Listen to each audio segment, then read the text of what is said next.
जो basic concept, कैसे आपको पढ़ना है, कैसे किसी क्वेश्चन को अप्रोच करना है। असिस्टेंट सेक्शन ऑफिसर हुआ में सिलेक्शन हुआ इन CSS, सेंट्रल सेक्रेटेरिएट सर्विसेज। कुछ पेरेंट्स होते हैं ना, वो थोड़ा पुश करते हैं, मतलब बच्चे प्रेशर में आ जाते हैं, क्या तुम्हारा अभी सिलेक्शन नहीं हो रहा, तुम्हें इतने 3 साल हो गए तैयारी करते, 4 साल हो गए तैयारी करते। इसका इसलिए मैं सर को देती हूँ, मुझे बिल्कुल मैथ नहीं आती थी। यहाँ पे मैम को भी देते हैं, बिल्कुल मैथ नहीं आती थी। एक एक सा कॉन्सेप्ट यहाँ बताया गया, मुझे घर वालों को अच्छा लगता है और खुशी भी मिलती है कि हाँ सिलेक्शन हो रहा है, हाँ सही गाइडेंस है। नमस्कार, मैं हूं पवन और आप देख रहे हैं दादेश। आज हम मौजूद हैं MMM कोचिंग संस्थान है लखनऊ के कपूरथला के पास, और यहाँ पे एक विद्यार्थी है, एक कोचिंग है MMM, वहाँ पे उनका सिलेक्शन हुआ। उस कोचिंग के माध्यम से काफ़ी मेहनत की है। हमारे साथ जो मनीष जी है उनसे बात करेंगे, यहाँ के जो टीचर हैं, और उनका जो अनुभव रहा है इस कोचिंग के माध्यम से। कितने बच्चे इन्होंने, लगभग 2 बच्चों का हमारे साथ इसमें बैठे हुए हैं, उनसे बात करेंगे।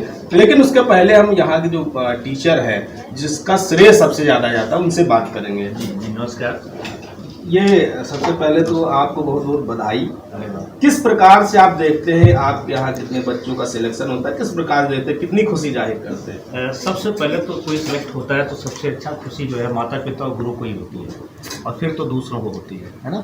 तो हमारा जो उद्देश्य रहा है कि MMM एजुकेशन हब जो है 2017 में हमने ओपन किया है लखनऊ में, और यहाँ अच्छे SSC सीजन में लगातार सिलेक्शन हो रहा है। ये SSC सीजन का एक हब बन गया है। यहाँ हर साल जब ये बच्चा पढ़ रहा था बैच में, तो भी ये कह रहा था, अभी बता रहा था बच्चा कि मेरे बैच में कम से कम 8-10 लोग मिठाई खिला के गए, तो मैं वहाँ से भी सोच रहा था कि मैं कब खिलाऊंगा। तो आज ये मिठाई लेके आया, मुझे बड़ा खुशी मिला। ऐसे बहुत सारे बच्चे हैं इसमें क्लास में बैठे हैं जो इंटरव्यू दे रहे हैं, रिटर्न निकाल रहे हैं, कहीं ना कहीं सेलेक्ट हो रहे हैं। और ये कोचिंग ऐसी है जहाँ पढ़ाई को लेकर के हम बच्चों को डांटते भी रहते हैं, बच्चे नाराज भी हो जाते हैं, क्योंकि पढ़ाई को लेकर के उनको जो है जलील कर देते हैं, बेचारे परेशान हो जाते हैं कि सर हमको क्यों डांट रहे हैं। लेकिन इस दुनिया में हम देखते हैं कि एजुकेशन फील्ड में अब वो टीचर हैं जो बच्चों को डांटते हैं ही नहीं। तो ये जो पुरानी परंपरा रही है, बच्चे गलत करें तो उनको बताओ कहाँ गलती कर रहे हैं, क्यों कर रहे हैं, उनको डांटे वाला गुरु ही है। माता पिता से दूर हो जाते हैं। अब लखनऊ आए, कमरा लेके रहने लग गए, उनको कोई नहीं बताने वाला है कि आप गलत क्या कर रहे हो, सही क्या कर रहे हो, तो वो एक गुरु ही बता सकता है।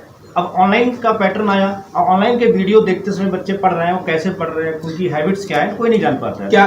क्या सुविधाएं बच्चों को, क्या सुविधाएं देते हैं? ऑनलाइन की सुविधाएं देते हैं? मैं देता हूँ, दोनों सुविधाएं देते हैं। ऑफलाइन सुविधा भी रहती है मेरे पास, ऑफलाइन क्लास बच्चा करता है, फिर उसको मैं वीडियो प्रोवाइड कराता हूँ, घर में रिविजन कर लो। लेकिन पूर्णतया ऑनलाइन में नहीं देता हूँ। पहले ऑफलाइन बच्चा पढ़ता है, पूरे अच्छे से कंटेंट तैयार करता है, फिर ST देता है, फिर TTS होता है संडे को, और फिर ऑनलाइन वीडियोस में प्रोवाइड कराता हूँ। और ये बच्चा भी ऐसे ही तैयारी करके आज सेलेक्ट हुआ है इससे। ठीक है, तो हमारे साथ जिसका सिलेक्शन हुआ है अभिषेक जी, इनसे भी बात करेंगे। अभिषेक जी, कैसा लग रहा है आपका जो सिलेक्शन हुआ, किसका श्रेय किसको देते हैं जी? बहुत अच्छा लग रहा है, और इसका श्रेय तो मेरे सर जो है मनीष पांडे सर, और मेरे माता पिता का जो मोटिवेशन है, जो मुझे पुश किया उन्होंने किया, और कुछ दोस्त मेरे जिन्होंने मुझे गाइड किया कि तुम्हें क्या सोर्सेज फॉलो करने चाहिए, क्या पढ़ना चाहिए, क्या नहीं पढ़ना चाहिए। तो इतना ही मुझे, और एक सही ट्रैक मिल गया जिससे कि आज मैं यहाँ पे हूँ। कैसे आपको लगा कि हमको ये इसके माध्यम से हमको ये नौकरी करनी है, और हम कैसे तैयारी करेंगे, लखनऊ जाएंगे क्योंकि आप सीतापुर के रहने वाले हैं, क्या गाइडेंस रही? कैसे आपको लगा कि हम उस कोचिंग में जाएंगे और वहाँ पे हमारा सिलेक्शन होगा, वहाँ पे अच्छी पढ़ाई होगी? हाँ, तो पहले तो जैसे मेरे यहाँ कोई इतना तो बताने वाला मुझे नहीं था, मेरे रिलेटिव्स में भी। लेकिन जहाँ मैं सीतापुर में रह रहा था, वहाँ भी मैं रेंट पे रह रहा था, वहाँ से मेरी स्कूलिंग हुई। उसके बाद मैंने दोस्तों से सुना कि SSC नाम की भी कोई संस्था है जो कि एग्ज़ाम कराती है गवर्नमेंट एग्ज़ाम्स के लिए। फिर उसके लिए मुझे आना था, मैं लखनऊ आया। यहाँ कुछ दोस्तों ने मुझे सजेस्ट किया कि एक MMM भी कोचिंग है, जो मुझे मैथ्स ही करना था जनरली। पहले तो मैंने सोचा कि मैथ्स ही मैं कर लेता हूँ, क्योंकि इंग्लिश मीडियम से था तो मेरी इंग्लिश थोड़ा ठीक ठाक थी। तो मैथ्स के लिए मैं यहाँ MMM आया, और यहाँ सर 3 का डेमो कराते हैं। मैंने सोचा डेमो करूँगा, अगर जो बढ़िया पढ़ाते हैं सर तो ठीक है, नहीं पढ़ाते हैं तो मैं दूसरी देखूँगा। लेकिन मैं फर्स्ट डे ही आया, मुझे इतना अच्छा लगा कि फर्स्ट डे ही मैं पेमेंट कर दिया तुरंत सर को कि हाँ सर, मैं आपसे ही पढ़ना है। और फिर उसके बाद मेरी जर्नी बहुत अच्छी रही यहाँ। मतलब सारे जो बेसिक कॉन्सेप्ट, कैसे आपको पढ़ना है, कैसे किसी क्वेश्चन को अप्रोच करना है, कैसे आप किस उसमें सिलेक्शन हुआ, किस पोस्ट पे जरा बताइए। मेरा असिस्टेंट सेक्शन ऑफिसर हुआ में सिलेक्शन हुआ इन CSS, सेंट्रल सेक्रेटेरिएट सर्विसेज। अच्छा, हाँ। पिताजी क्या करते थे, माताजी का क्या रहा, आपके जो पिछली जो पीढ़ियाँ रही किस प्रकार से संघर्ष की होंगी, क्योंकि उनको भी काफ़ी खुशी जाहिर हो रही होगी। हाँ, तो मेरे पापा तो किसानी करते हैं एंड मेरी मम्मी जो हाउस वाइफ हैं, और हम लोगों को फुल सपोर्ट किया उन्होंने। मतलब कुछ पेरेंट्स होते हैं ना, वो थोड़ा पुश करते हैं, मतलब बच्चे प्रेशर में आ जाते हैं, यार तुम्हारा अभी सिलेक्शन नहीं हो रहा, तुम्हें इतने 3 साल हो गए तैयारी करते, 4 साल हो गए तैयारी करते। लेकिन मेरे घर से ये बहुत अच्छा सपोर्ट था, कभी किसी ने मुझे ये नहीं कहा। पिछली बार भी 1 नंबर से मेरा रहा, मेरी मम्मी का बस इतना ही था, ओके जाने दो, फिर से आएगा, फिर से बढ़िया करूँगा।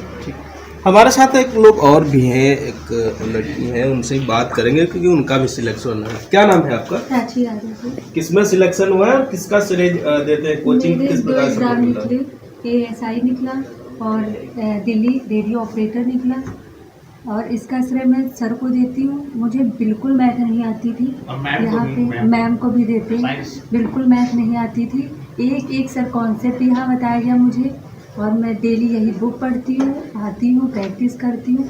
मैं तो पूरा श्रेय सर को ही देती हूँ। घर वालों को कैसा लगता होगा जब आपका सिलेक्शन हुआ? घर वालों को अच्छा लगता है और खुशी भी मिलती है कि हाँ सिलेक्शन हो रहा है, हाँ सही गाइडेंस है। बट मेरा एम है UPSI, तो मैं देख रही हूँ कि हाँ उसमें मेरा हो जाए ज़्यादा से। जीवन में देखा होगा आपने कि कुछ दुश्मन भी होते हैं जो कामयाबी का हाथ होता है, ऐसा कोई जीवन में अनुभव रहा हो? दुश्मन तो कोई नहीं रहा मेरा, वैसे दुश्मनी की तो कोई बात ही नहीं। हाँ ये है कि बहुत लोग ऐसे डिमोटिवेट कर देते हैं कि तुम्हारा अभी नहीं हुआ, ये नहीं हुआ। इसमें बहुत ज़्यादा लेवल, मतलब माइंड एकदम डिस्ट्रैक्ट हो जाता है कि पता नहीं हो या ना हो। मगर हाँ मैं इस कोचिंग में जब आई तो एक चीज़ इतना डीप, बड़ी कोचिंग में देखते हैं